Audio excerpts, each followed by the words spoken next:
South India shopping mall, the wedding Mantra, సరికొత్త wedding collection, south India shopping mall.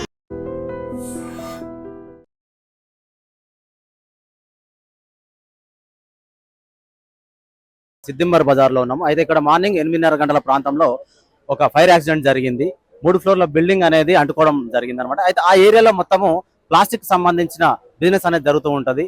Disposal గ్లాసులు కావచ్చు, paper plates కావచ్చు, దానికి సంబంధించిన గోడౌన్స్ ఉంటాయి. అసలు ఏం జరిగింది, ఎలా మంటల వ్యాప్తి చెందాయి, ఎలా అంటుకున్నాయి అనే విషయం మీద మనం ఇక్కడున్న స్థానికులను అడిగి తెలుసుకునే ప్రయత్నం అయితే చేద్దాం. అన్న నమస్తే అన్న. నమస్తే. అసలు ఎట్లా జరిగింది అన్న ఈ ఫైర్ యాక్సిడెంట్, ఏం జరిగింది అసలు? ఇక్కడ సిలిండర్ పలిగిపోయింది సార్. ఓకే, పొద్దున. మీరు ఇక్కడే ఉంటారు, ఈ లోకల్లోనే ఉంటారు? ఇక్కడనే ఉంటాను, నేను ఫిలికాన్ లో ఉంటా. ఇక్కడ ఓకే, సిలిండర్ పలిగిపోయిందని తెలిసింది. దాని గురించి ఇట్లా అయింది. 8:30కి అయింది ఇది. దాంట్లో ఆ బిల్డింగ్ లో ఏమేమి ఉంటాయి అసలు? ఫస్ట్ ఫ్లోర్ లో గోడౌన్ ఉంది. ఓకే, 2 ఫ్లోర్స్ లో రెసిడెన్షియల్ ఉంది. ఓకే, కింద కమర్షియల్. అంటే దాంట్లో ఫ్యామిలీస్, ఇప్పుడు 2 ఫ్లోర్లు రెసిడెన్షియల్ అంటున్నారు కదా, ఫ్యామిలీస్ ఉన్నాయి. ఫ్యామిలీస్ ని ఈ రెస్క్యూ టీమ్ వాళ్ళు ఏం చేసిందంటే వాళ్ళు మంచిగా వాళ్ళు సేవ్ చేసింది. చిన్న పాప ఉండే, ఒక 2 months పాప ఉండే. ఆ పాపని కూడా రెస్క్యూ టీమ్ వాళ్ళు సేవ్ చేసి. అంటే ఇప్పుడు మీరు ఇదే ఏరియాలో ఉంటా అంటున్నారు కాబట్టి, అంటే మీరు సిలిండర్ అనేది ఎవరన్నా అంటే విన్నారా, జనరల్ గా మీకు ఐడియా? ఏమో ఛానల్ లో చెప్తుండ్రు సిలిండర్ పేలిందని చెప్తుండ్రు. ఇక మనకి ఇంకా ఐడియా ఏం లేదు. మీది ఈ ఏరియాలో బిజినెస్ లేకపోతే మీరు ఇక్కడ? బిజినెస్ ఇక్కడే. మీదేం బిజినెస్? నాది గోల్డ్ బిజినెస్ ఇక్కడ. ఓకే, అంటే ఇప్పుడు దాంట్లో మొత్తము ఫస్ట్ ఫ్లోర్ లో స్టాక్ ఉంటుంది అన్నారు కదా, ఏముంటుంది దాంట్లో? ఫస్ట్ ఫ్లోర్ లో అది డిస్పోజర్ గ్లాసెస్. ఓకే, మళ్ళా మన ఏమంటారు, ఓకే. అంటే ఇప్పుడు ఈ ఏరియాలో మొత్తం చూసుకున్నట్లయితే ఇప్పుడు ఒక్క బిల్డింగే ఎఫెక్ట్ అయ్యిందా, దాని వెనక బ్యాక్ సైడ్ ఏమైనా అయిందా? ఒకటే బిల్డింగ్. ఇది ఒకటే. సార్ నమస్తే సార్. నమస్తే అండి. సార్ ఇప్పుడు ఇక్కడ జరుగుతున్న ఫైర్ యాక్సిడెంట్ గురించి మీకు ఎలాంటి ఇన్ఫర్మేషన్ వచ్చింది, ఇక్కడ ఏం జరిగింది సార్ ఇప్పటి వరకు? మాకు ఫైర్ అయిందని సమాచారం వచ్చిందండి. ఓకే, ఫస్ట్ ఫ్లోర్ నుంచి స్టార్ట్ అయింది. ఫైర్ వచ్చిన సమాచారంతోనే మేము ఇక్కడికి వచ్చాము. మా దగ్గర ఉన్న బండ్లను టర్న్అవుట్ చేశాము. ఇక్కడికి వచ్చిన తర్వాత ఫైర్ యొక్క తీవ్రతను బట్టి చుట్టుపక్కల నుంచి ఇంకా కొన్ని అవసరమైన వెహికల్స్, వాటర్ బౌసెస్ కూడా తెప్పించాము.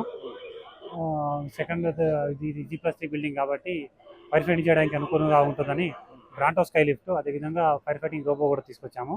ఇప్పుడు Bronto sky lift, fire fighter రోబోతో కూడా ఫైర్ ఫైటింగ్ చేస్తున్నాము. మా సిబ్బంది దాదాపుగా ఒక 40 మంది ఫైర్లో ఇన్వాల్వ్ అయి ఉన్నారు. మీరు ఇప్పుడు చూస్తున్నట్టయితే బిల్డింగ్ అంతా స్మోక్ నిండి ఉంది. లోపల కొంచెం ఎక్కువగా కమర్షియబుల్ మెటీరియల్గా ఉండొచ్చు, అందుకే స్మోక్ బాగా వస్తుంది. ఫైర్ ఫైటింగ్ కంటిన్యూ చేస్తుంది. అంటే ఏమైనా ప్రాణాపాయ నష్టం ఏమైనా జరిగింది సార్? అంటే ఉదయం 8:30 గంటల ప్రాంతంలో లోపల ఒక 8 నుంచి 10 మంది అందులో ఉండడం జరిగింది, ఇరుక్కుపోయారని చెప్పేసి సమాచారం అందింది. దాని మేరకు ఎలాంటిది? అవునండి, మేము వచ్చేసరికి 8 మంది దాదాపు లోపల ఉన్నారు. మా లాడర్స్ సహాయంతో వాళ్ళని అందరినీ బయటికి తీసి నియరెస్ట్ హాస్పిటల్ షిఫ్ట్ చేశాము. వాళ్ళు చెప్పే సమాచారం ప్రకారం ఎవరికి ఎలాంటి ప్రాణాపాయాలు లేవు, అందరూ కూడా సేఫ్గానే ఉన్నారు. ఎలాంటి ఇంజురీస్ కానీ లేవు. చిన్న పాపకు కూడా, ఒక చిన్న బేబీని కూడా తనకు ఇంజూరీ అయితే హాస్పిటల్ కు తరలించడం జరిగింది అన్నారు. ఎలా ఉంది సార్ అక్కడ కండిషన్? అయితే స్టేబుల్ గా ఉందని చెప్తున్నారు. ఎలాంటి ప్రాణాపాయం లేదని చెప్తున్నారు. ప్రస్తుతం బాగుంది, ఎవరికి అంత సీరియస్ గా అయితే లేదు.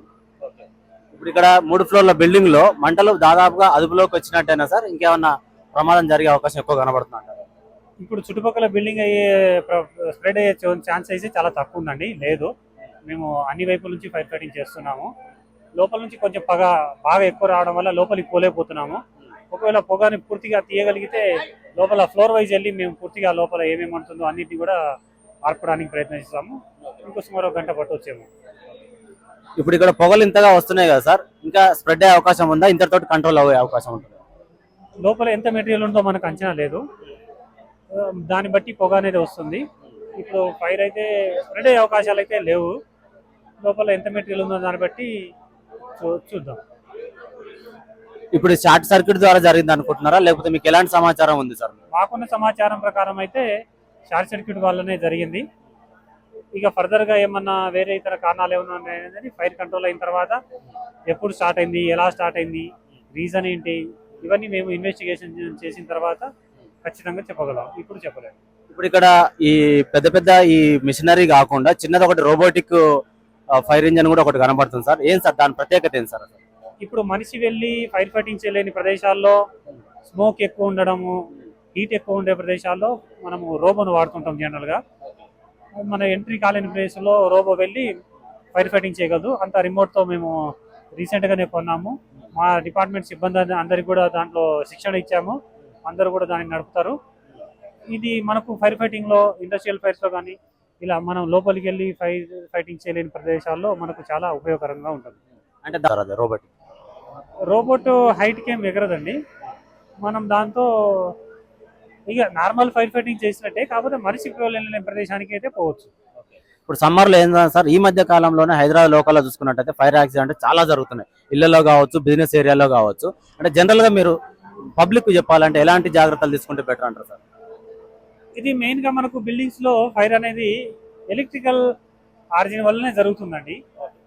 ప్రధానంగా మనం ఎప్పుడు ఇల్లు కట్టినప్పుడు ఈ వైరింగ్ పెట్టుకొని ఉంటాము. కాలక్రమేణా ఏజ్ అయిపోవడం, లేకపోతే సమ్మర్లో వచ్చేసరికి మనం లోడ్ ఎక్కువ పెంచడం, ఏసీలు పెంచడము, దానివల్ల వాటి యొక్క సామర్థ్యానికి మించి మనం వాడము, లూజ్ కనెక్షన్స్ ఉండనప్పుడు వాటిని చేంజ్ చేయకుండా జాయింట్స్ పెట్టేయడము, ఇలాంటివి ఉండడం వల్ల ఏమవుతుందంటే ఓవర్లోడింగ్ వల్ల స్పార్క్స్ వస్తాయి.